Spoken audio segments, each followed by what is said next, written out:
I like water. I would go as far as to say that I couldn't live without it. But the ocean? Well, it's beautiful to look at, sometimes, but I would never want to go deep into it. The sea is as dangerous as it is mysterious, and between a fear of being swept away by the currents or being helpless if attacked by some massive sea creature, I would rather stay away if possible. However, I would say similar things about getting into street brawls or having a sword fight, and that's what makes video games so cool. They let us experience these kind of activities from the safety of our own home, and so it's no surprise that games about diving into and exploring the ocean depths exist. And of all the ones out there, none are as well known as Nintendo's Endless Ocean franchise. Starting on Nintendo Wii and developed by Arika, Endless Ocean, or Forever Blue as it's known in Japan, released during the height of Nintendo's Blue Ocean strategy for video games, and seemed to exist as a product of its console generation. That was until 2024, when Nintendo and Arika announced a third entry in the franchise, coming to Nintendo Switch called Endless Ocean Luminous. And if I've managed to keep to my schedule, it should be launching the same day as this video goes live. So, in celebration of the launch, let's look back and see how this franchise came into existence, look at the names behind it, and how it fared in this ever-competitive video gaming market. Grab a glass of water, get comfy, and let's dive right on into this episode of the Nintendo Chronicler.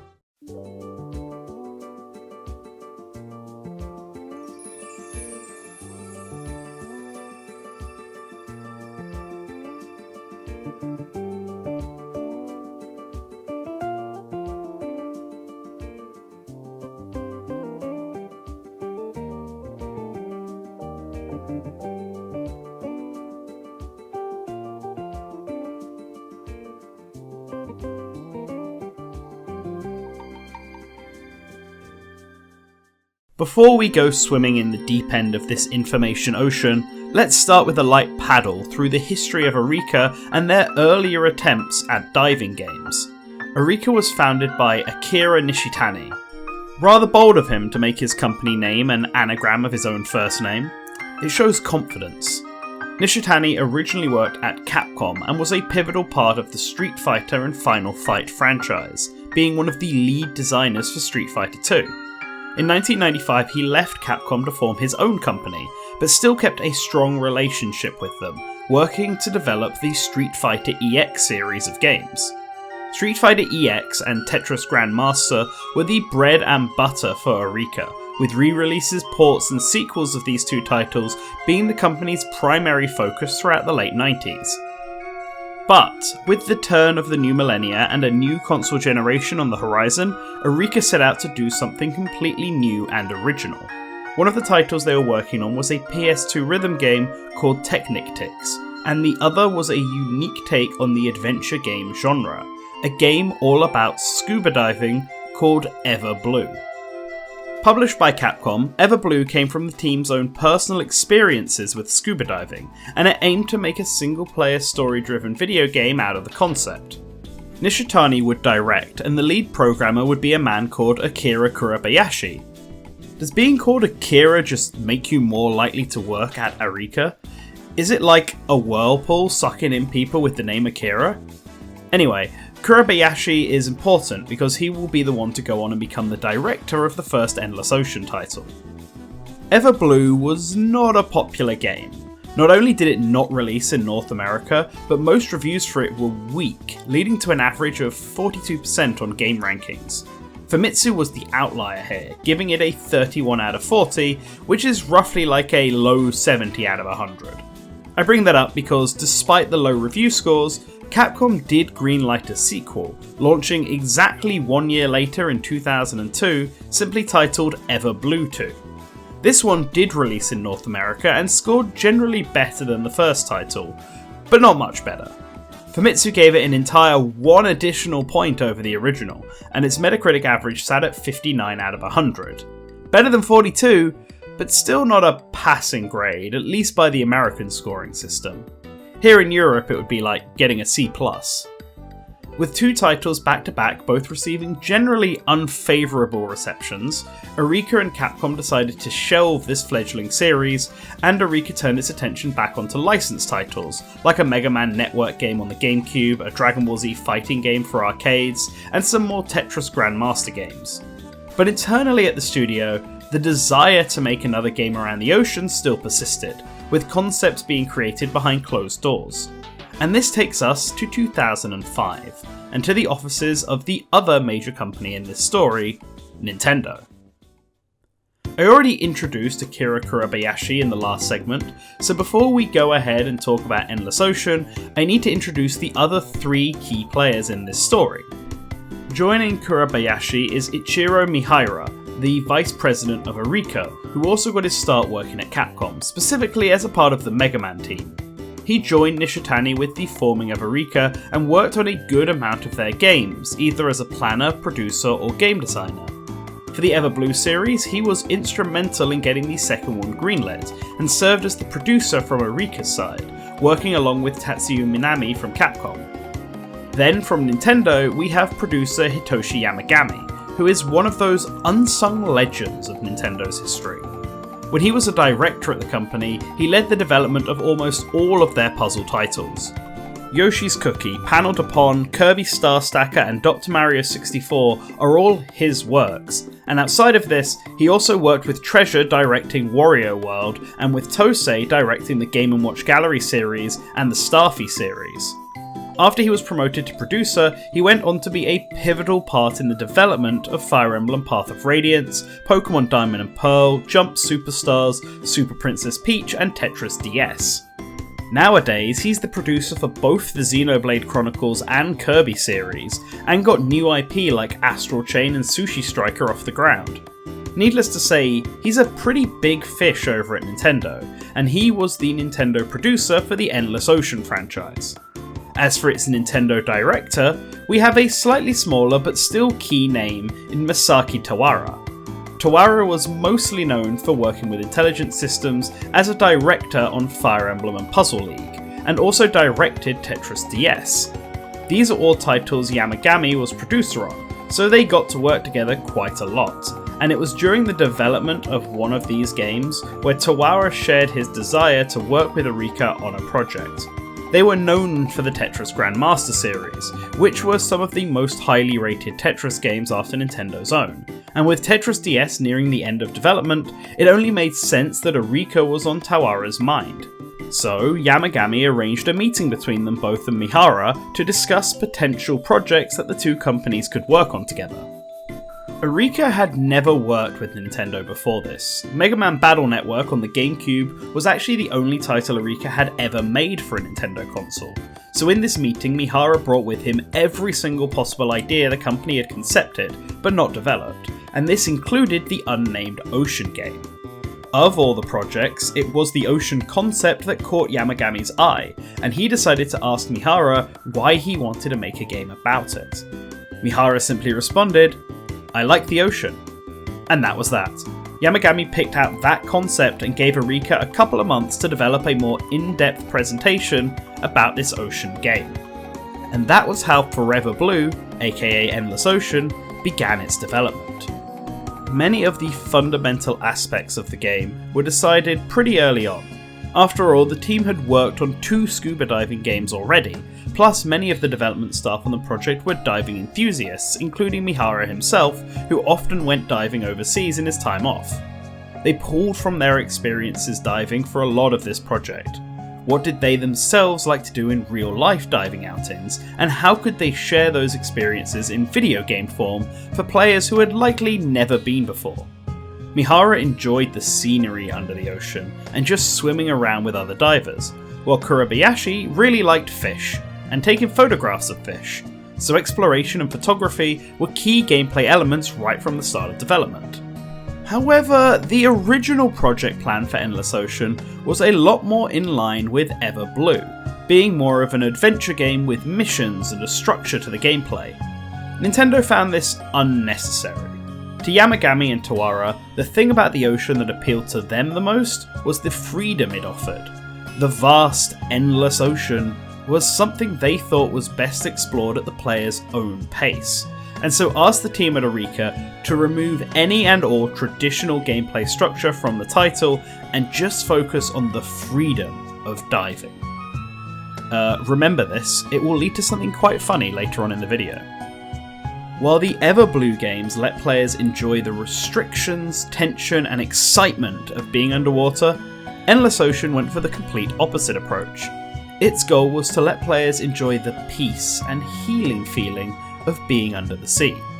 Just enjoying the sunlight breaking through the ocean's surface and interacting with the wide variety of undersea life, especially the dolphins. In fact, at one point, Yamagami jokingly suggested that they should call the game Nintendolphins, as the laid-back vibe of Nintendogs was something the team was striving for while creating this game. Not everyone on the team had gone diving, of course, so Arika organised diving trips to Okinawa and Izu for anyone on the team who was willing to pay for it, so that they could best understand the feeling that the team leads were striving for in this game. One of the members who went on this trip was Hiroshi Chiba, who was the lead environmental artist for Endless Ocean. Chiba did work on Everblue as well, but he always found that creating environments under the ocean was a lot harder than creating land-based areas for players to explore. Under the sea, there are more limitations to what can be included for a realistic setting. It's basically just coral, and the skyboxes are also less varied than what you'd find in the actual sky. This was a problem because Mihara had instructed the art team to create a beautiful ocean.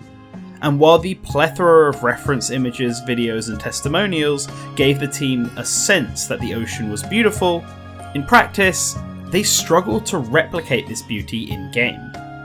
Well, nothing can replace real-life experience, and so Chiba was one of the team members who took Arika up on the diving expeditions and went diving for the first time. And he was terrified. The ocean is a big, scary place after all, and Chiba couldn't help but feel discomfort being under the sea. He'd always imagined that time and space stood still under the ocean, but this wasn't the case at all. Undersea currents were pushing and pulling him all around, and he was constantly having to move his body to ensure he didn't just sink to the bottom. But when he got about 6 meters below the sea's surface, he looked up and the beauty of the ocean truly hit him. He saw curtains of light breaking through the ocean's surface, and as he dived deeper, the colour of the ocean changed in front of his eyes. The ocean was a beautiful place, he thought, but it was also discomforting. And a big reason for this? The water.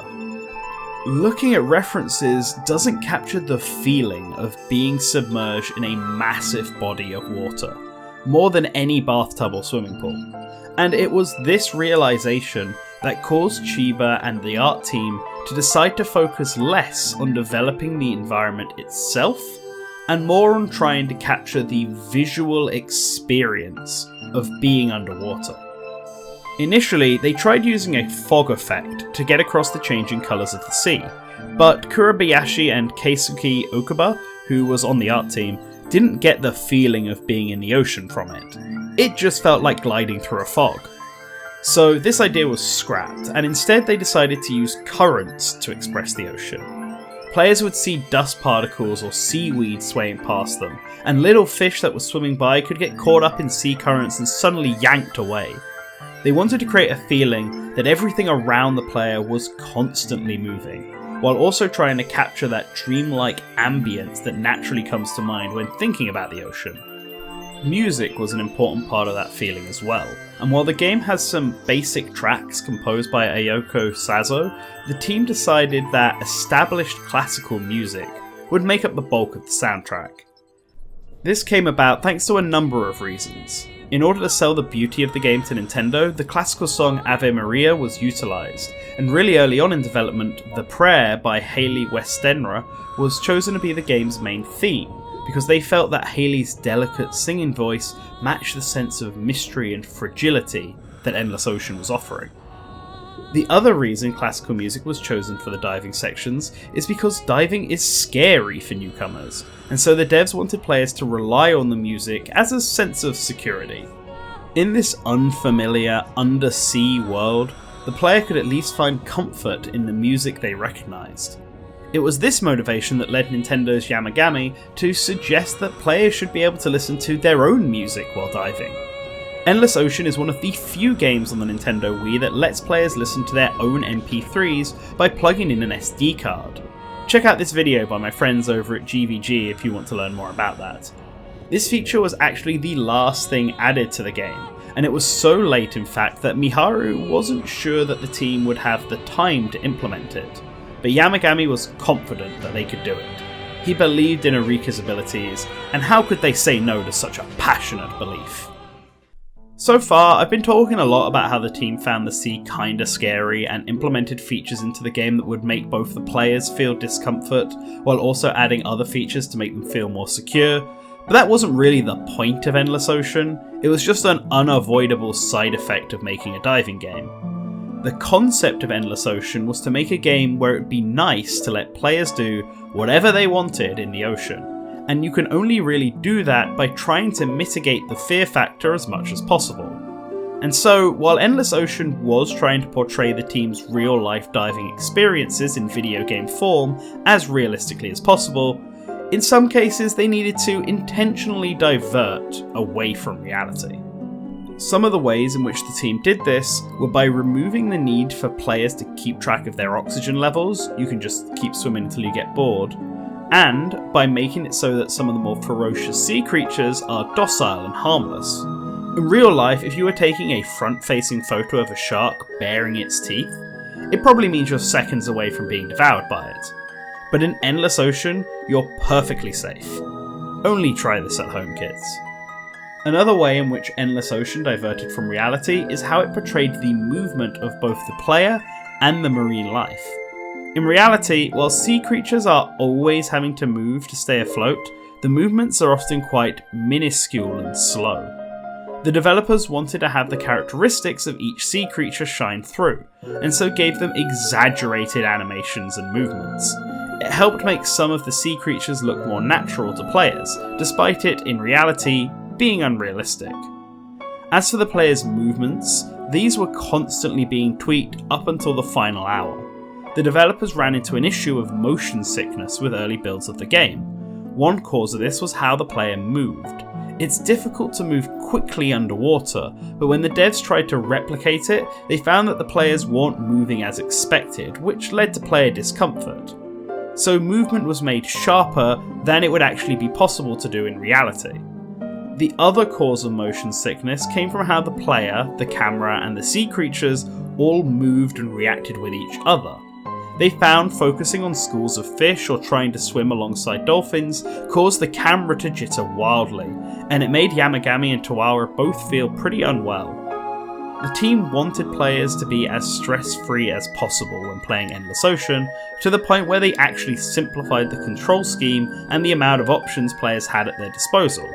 Originally, the game was being played with a Wii Remote and Nunchuck together, using a more traditional control scheme, but the developers found that it just didn't feel intuitive. So Miharu made the call to have the game played solely using the Wii Remote, similar to other games being released on the Wii at the time.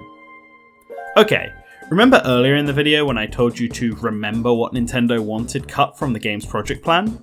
I hope you noted it down. I'll give you a couple of seconds to say it out loud in front of all of your friends and family, or just to the empty void.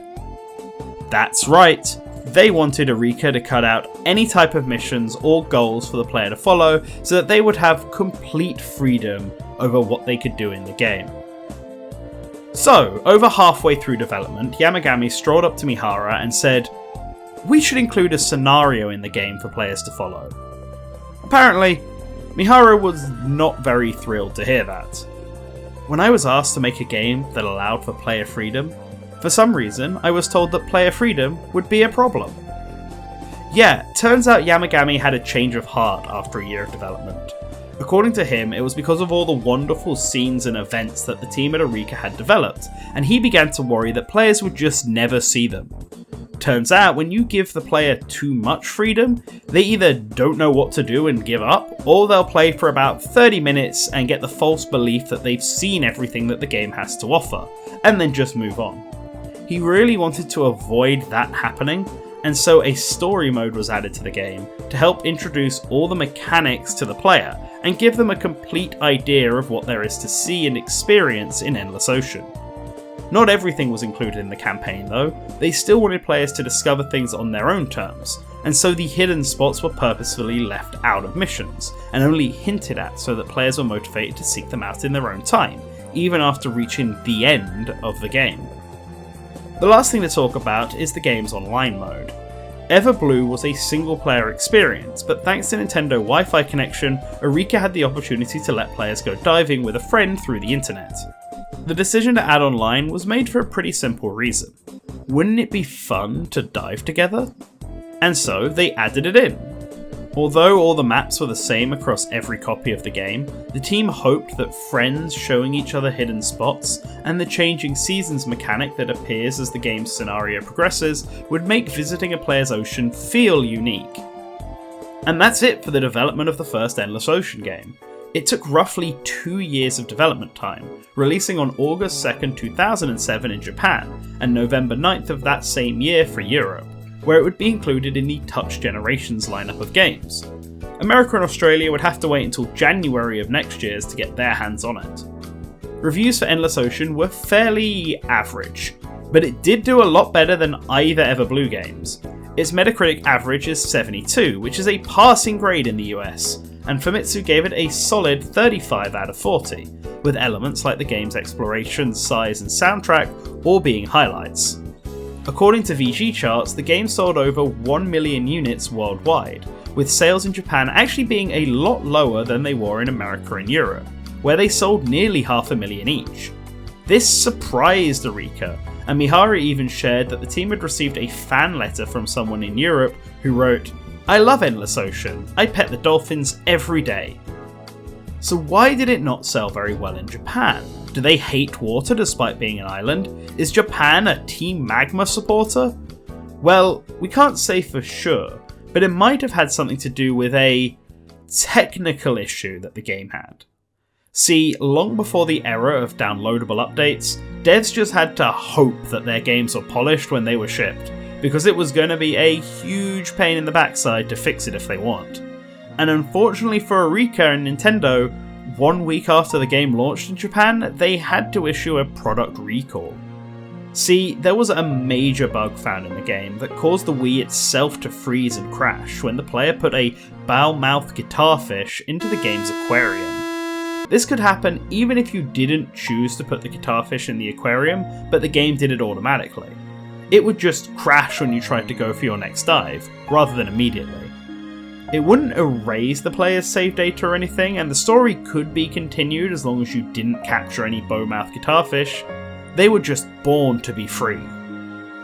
This recall led to a temporary suspension of sales, which lasted most of August, and if you applied for a replacement via Nintendo's website or phone number, then they would come to your house personally and trade you a copy of the fixed game for your broken one.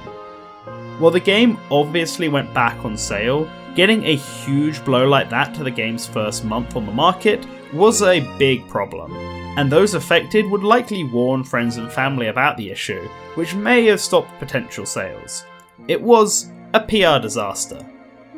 Luckily for Arika though, it would only be 2 months until Nintendo greenlit a sequel, Forever Blue 2, Umi no Yobigoe. In America, Endless Ocean 2, Blue World, and in Europe, Endless Ocean 2, Adventure of the Deep. After Endless Ocean 1 was released, Mihara and Yamagami sat down and had a little bit of a moan about how the development of the first game went. I'm sure the recalls weren't helping their mood, but they weren't actually complaining about development being bad, so much as they both felt like Endless Ocean didn't feel as complete as they would have liked it. It's a tale as old as time. Throughout the game's development, the team was coming up with several new and exciting features that they wanted to add, but time constraints and making sure the game met its deadline led to many of these ideas being left on the cutting room floor. This was the focus of Mihara's complaining. As for Yamagami, well, remember that he cut the game's story and then added it back in during the second half of development? Yeah, he was having big regrets about that initial cut. While the story of Endless Ocean was serviceable, he felt that it could have been a lot grander. Could the ocean and story of the first game truly be considered an endless ocean? The sea is huge and dynamic, stretching across the entire world, and the first game really didn't do this justice. Not in the story, not in the gameplay, not in the environments, and not even in the technical aspects of the game. Yamagami and Mihara knew that they could do better. The theme of the first game was healing and tranquility, and this is a part of the ocean's reputation. But the sea is way more than that. It's dangerous and thrilling, and you never know what might happen out there. And so if Endless Ocean the series was meant to truly represent what it means to explore the ocean, then the first game failed to truly capture it in all its glory. But with a sequel, they could do just that. Gone was the theme of healing, now the theme is all about dynamicism. In order to get this feeling across, Mihara and Yamagami worked together to create a demo to show Nintendo, one that not only showed off how epic the ocean could be, but also one that could show how powerful the Wii actually was. See, Endless Ocean was an early Wii title, and it was the team's first time working with the platform. During development, they weren't even sure that the Wii could handle the graphics needed to truly show off the beauty of the ocean. And this uncertainty placed a psychological limitation on the development team.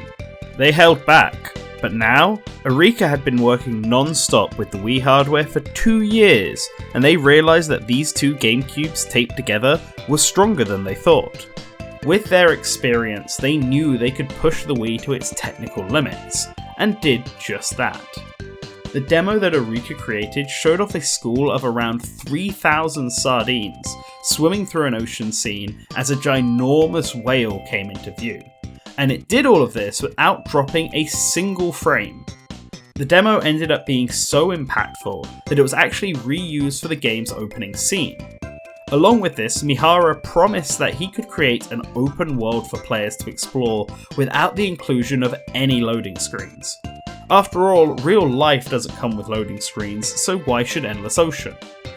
This focus on the technological aspect within the pitch was the idea of Yamagami, who started his career as a programmer before becoming a director, and he worked alongside his good friend and fellow ex-programmer, the late Satoru Iwata, then president of Nintendo.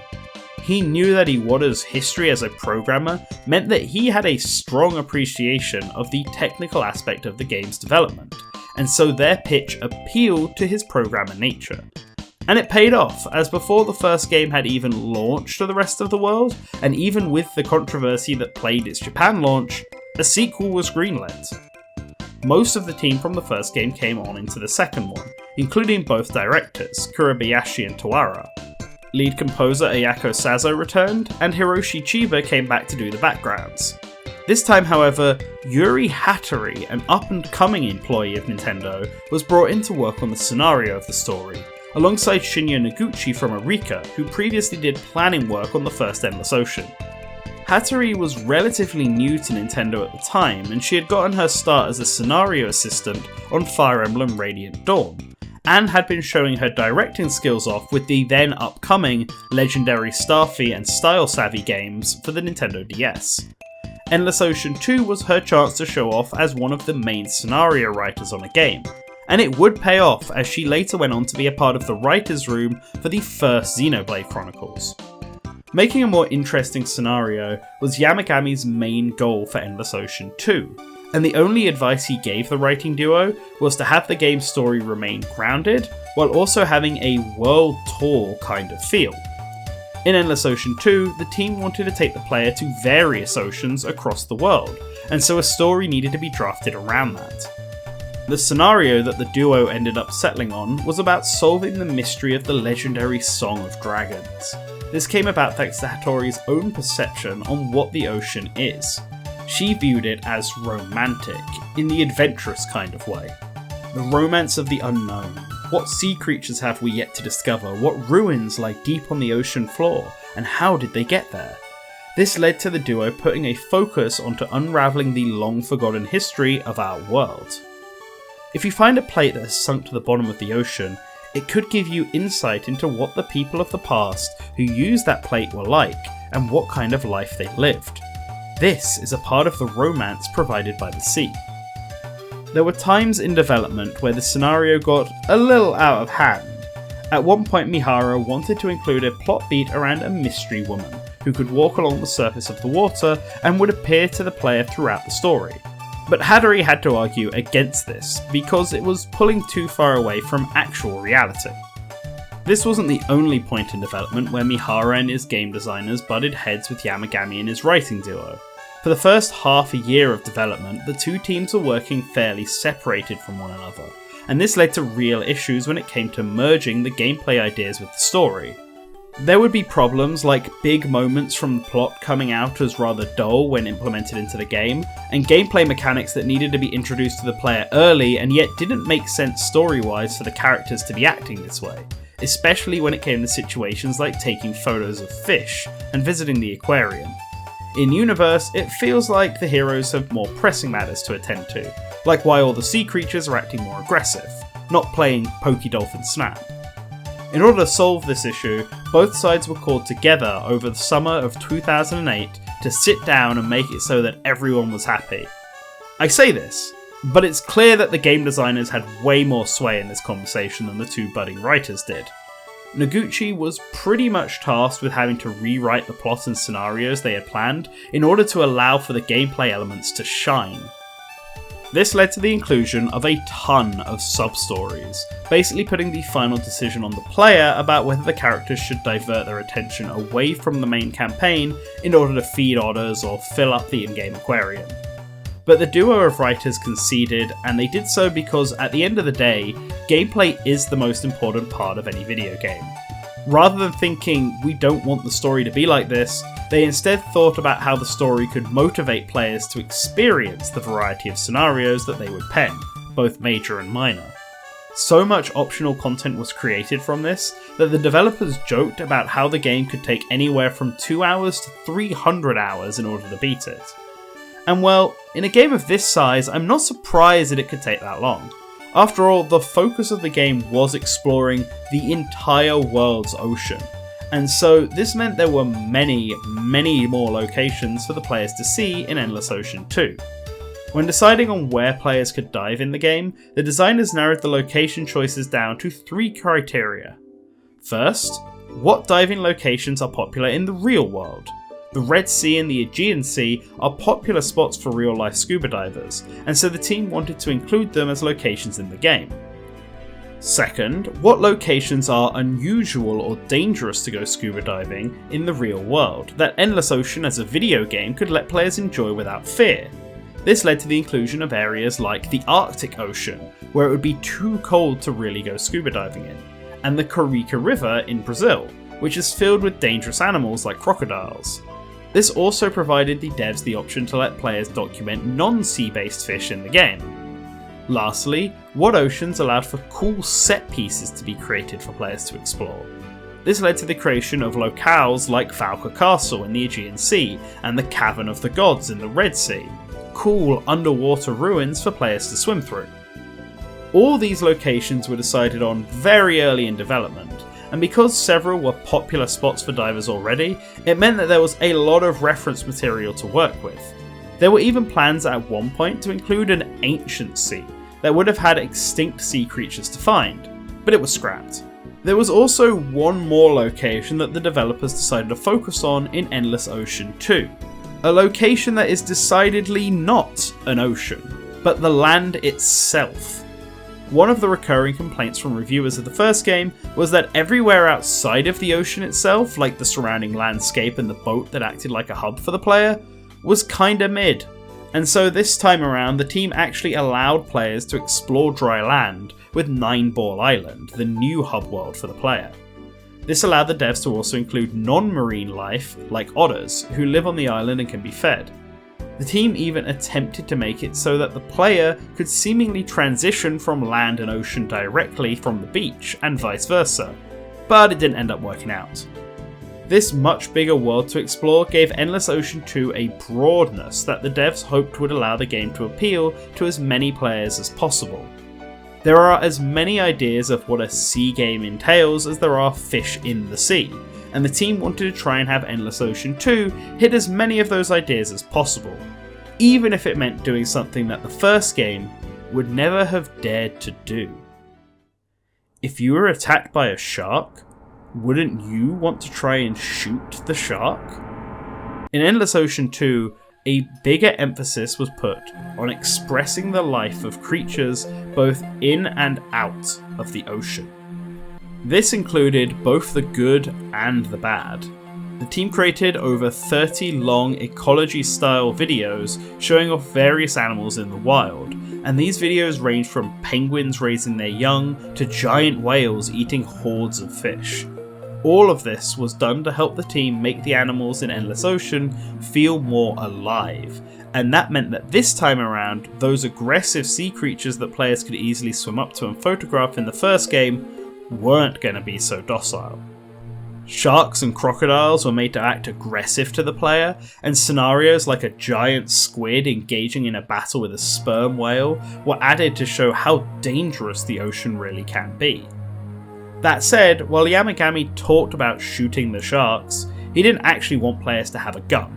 The dev team had a fear that if the player was given a gun and allowed to kill the dangerous creatures, then they might turn that weapon on all of the harmless, smaller fish. They probably weren't wrong about that. Harming the ocean felt antithetical to the themes of the Endless Ocean series, and so instead of a gun, the Pulsar system was created. Pulsar is basically a stun gun that the player can use if they get attacked by an undersea creature. This puts the creature into a docile state and allows the player to swim past it. It also makes taking photographs much easier, and it has no effect on the smaller fish. It was a middle ground, keep the violence low while still raising the difficulty of the game by essentially adding in enemies to it. This wasn't the only way difficulty was increased though. The first game gave players unlimited oxygen, but Endless Ocean 2 was not so willing. Now players would need to refill their oxygen tanks, and given the bigger emphasis on exploring labyrinth-like structures, this made the game significantly more tense than the first title. They wanted players to learn to plan their undersea dives better, and find optimal routes throughout the various caverns in order to reach their destination without drowning. Several other gameplay mechanics were introduced late into the game's development, and only just made it in time. One such mechanic was the bait system, where players could lure sea creatures around using bait, and it was required to solve some puzzles, like moving a giant squid away from the entrance to an undersea cavern. Another was salvaging, which served as another form of collectible in the game. Players could find items from the bottom of the sea, and view them up on land. The team created some rules about what kind of items could be salvaged by the player. First, they didn't want any unrealistic fantasy items like Dragon Balls or something. And second, they didn't want players salvaging objects that belong to the ocean, like pearls and stalactites. Instead, the salvageable objects ranged from mysterious historical objects like Pandora's box, to effectively junk like a used bottle of soy sauce. Coming up with a hefty list of acceptable items to be salvaged gave the team nothing short of a headache, as they were worried that dull items like toy rings and empty bottles would be seen as boring. But they got over this by hiding such items in unusual places, like inside the ruined castle. They hoped that this way, the discovery of such a mundane item in such a fantastical place would make the player think, how did this get here? And that would make for a better experience. Lastly, when talking about the development of Endless Ocean 2, we should talk about the music for the game. Unlike the first title, which put more focus on letting the player feel familiar with the music, the sequel wanted to have a more dynamic soundtrack, with original songs and more epic music, sung by the musical ensemble The Celtic Women. This decision led to the inclusion of significantly more vocal tracks in the game, which the team hoped would generate strong emotions in the player. As a consequence though, this did mean the removal of the custom music feature of the first title. The classical songs got to stay though. Also, online came back, and it included the use of We Speak. That's really the only new feature added to multiplayer, but it's worth mentioning as it's one of the few games to actually use We Speak. It could even come bundled with the peripheral. Ah, We Speak. What a stupid way to do online chat. Endless Ocean 2 launched on September 17th, 2009 in Japan, and in February 2010 for the rest of the world, and it did so to slightly better reviews than the first title. It even gained a whole new point from Famitsu. The tradition from Everblue still lives on. On Metacritic, the game has an average of 76, with most outlets giving it a higher score than the first title. Sales-wise, the game also sold better in both Japan and North America, although not by a significant margin. Unfortunately, in Europe, where sales of the original were at its strongest, the game seemingly failed to make even half of what the original title sold, preventing it from making it over the 1 million unit mark. The two Endless Ocean titles were huge successes for Arika and Nintendo, even if the second one didn't quite live up to the sales expectations set by the first. Based on the sales data that we do have access to, the first Endless Ocean was Arika's best-selling game, and it fostered a very strong relationship with Nintendo that is still going to this day.